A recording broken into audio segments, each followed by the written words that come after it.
할렐루야. 9월 22일 월요일 매일 성경 묵상입니다. 오늘 말씀은 역대하 6장 26절에서 42절의 말씀입니다. 사람이 이 땅에 살면서 원하든 원치 않든 많은 고난을 당합니다.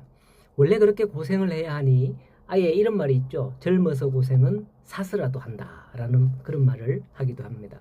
그러나 그게 인생의 황혼기에 이런 고난을 당한다면 참으로 비참해질 수밖에 없는 거예요. 그래서 많은 사람들이 그러한 때에 크게 낙심하고 삶을 포기하려고 생각하기도 하는 거죠. 그런데 이러한 고난이 왜 오는 걸까요? 사실 그 원인은 아무도 모릅니다. 하지만 성경적으로 볼 때 분명히 알 수 있는 것은 아담의 범죄함으로 말미암아 그 후손에게 주어진 고난이다라는 것은 명확하게 성경에 나와 있습니다. 하나님께서 아담을 에덴 동산에서 쫓아내시며 하시는 말씀이 네가 땀을 흘려 수고해야 땅의 소산을 먹을 것이다. 땅은 가시와 엉겅퀴를 낼 것이다 라고 했거든요. 그 가시와 엉겅퀴가 우리의 삶의 모든 분야에 있는 거예요. 사람이 이러한 환경에 살다 보니 가슴에 상처가 많아요. 저도 그렇고 여러분들도 알게 모르게 상처가 많을 것으로 압니다. 그 상처를 세상 사람들은 어떻게 푸느냐? 술 한잔하고 이렇게 푼다고 하죠. 잔을 기울이면서 서로가 자기 처지를 주고받고 그래 하면서 그 상처가 정말 풀리는 걸까요? 제가 봤지만 술 취하면 무슨 말인지 못 알아듣겠는데 그게 어떻게 풀리는지 참 술 기운에 잠시 잊을 수는 있지만은 완전한 해결은 안 되죠. 진정한 해결은 바로 하나님께 아뢰는 것입니다. 시편의 말씀에 하나님께서 사랑하시는 자에게 잠을 주신다는 말씀이 있습니다. 그렇게 평안하게 해준다는 거죠. 어떻게 하면 사람이 평안할 수 있을까? 그 방법이 바로 오늘 말씀에 있는 듯해요. 솔로몬이 성전을 건축하고 계속해서 봉헌 기도를 올리는 내용이 6장에 나오고 있지 않습니까? 이스라엘 백성은 이 성전을 중심으로 기도하며 살아갈 때에 하나님께서 그 모든 기도를 듣고 응답해 주시기를 솔로몬이 간구합니다. 대략 7가지 정도를 언급을 하고 있는데요. 어제 본문에까지 이렇게 생각을 해보면 첫째는 22절에 억울한 백성이 있을 때 공정한 재판이 이루어지는 그런 성전이 되기를, 성전에 와서 기도하면 이루어지기를 기도합니다. 지금도 세상은 공정하지 않습니다. 힘 있는 자들이 권세를 부리는 세상이죠. 이러한 억울한 일을 당할 때에 법으로 하면 공정할 것이다. 법대로 해라. 이렇게 하죠. 하지만 그 법도 힘있고 돈이 있어야 이기는 세상이죠. 그러나 하나님께 기도할 때에 공의에 하나님께서 죄를 정하여 그 행위대로 갚아 주실 것을 말씀을 하고 그 기도대로 기도하면 하나님께서 이 성전에서 듣고 응답해달라고 솔로몬은 그렇게 봉헌 기도를 올리죠. 두 번째로는 24절에 보면 전쟁에서 패할 때 용서와 회복이 이루어지는 성전이 되기를 기도합니다.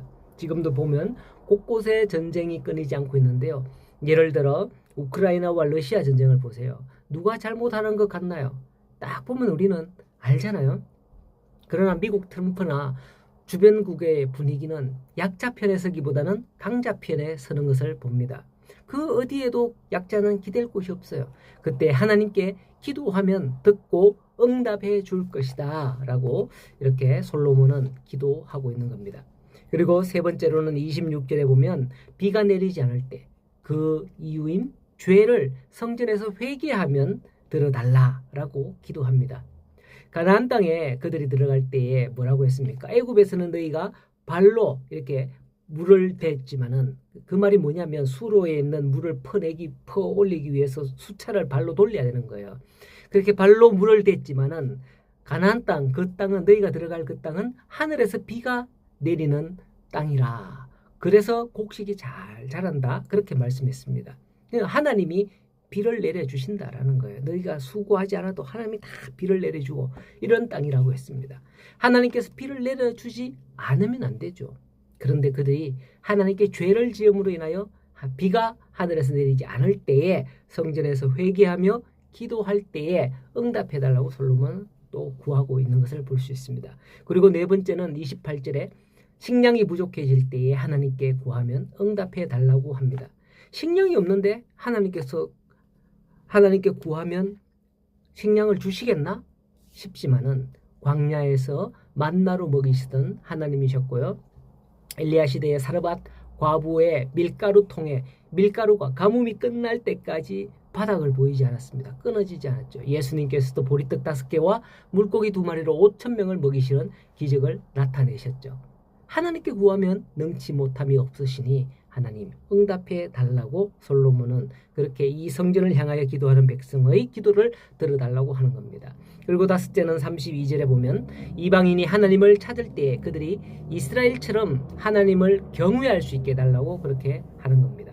사실 이스라엘은 이방인들을 홀대해서는 안 돼요.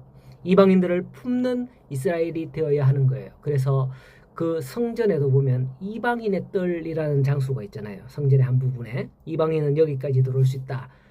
제한하는 것이 아니라 이방인도 여기 들어올 수 있다라는 그런 한 부분을 내어놓은 부분이 이방인의 뜰이라 이러면 그런 곳이 있습니다. 그렇지만 유대인들은 이방인들을 대하는 성경에서나 또 현실의 모습에 보면 참으로 오늘날도 이스라엘이 저렇게 전쟁하는 그런 모습을 보면 참으로 안타깝기도 하죠. 자, 그리고 6절로 34절에 적국과 싸우기 전에 하나님께 먼저 그 일을 알릴 때 하나님께서 이것을 헤아려 달라는 거예요. 누가 왜 무엇이 잘못이기에 이런 전쟁이 일어나는지 반드시 하나님께서 함께 해달라고 하는 거죠. 그리고 7번째로는 36절에 그들이 범죄함으로 전쟁이 날 때 그 원인과 결과가 어떠하든 그들이 이 성전을 향하여 기도할 때 응답해주고 이 성전이 아니라 그들이 성전에서 사로잡혀 적국에 사로잡혀 가 있을 때 성전을 향하여 기도할 때도 응답해달라고 하죠. 일례로 다니엘의 기도가 그런 거 아니겠습니까? 다니엘이 사자굴에 들어가는 결과가 그 성전을 예루살렘 성전을 향하여 문을 열어놓고 기도함으로 그것을 보고 왕에게 고소함으로 그렇게 다니엘이 사자굴에 들어가게 되지 않았습니까? 적국에서도 성전을 향하여 기도할 때 응답해달라고 그렇게 하는 겁니다. 자, 이렇게 솔로몬이 봉헌 기도하며 하나님께 당부하는 내용을 올리는데 솔로몬이 성전을 건축했으니 성전에 하나님이 계시는 것으로 일반적으로 생각하기 쉽습니다. 하나님이 계시니 성전을 향하여 기도하면 응답해 주는 거 아닙니까? 그러나 솔로몬은 그 성전을 건축하고서 어떻게 표현하는지 보세요. 각각의 기도에서 보면 주께서 하늘에서 들으시고 또는 주가 계신 곳 하늘에서라는 그런 표현을 씁니다. 비록 성전이 건축되었지만은 이 성전이 하나님이 계시는 완전한 곳이 아니라 하나님은 여전히 하늘에 계심을 표현하고 있는 거예요. 이렇게 하나님은 그 성전에 자기 이름을 두신다라는 거죠.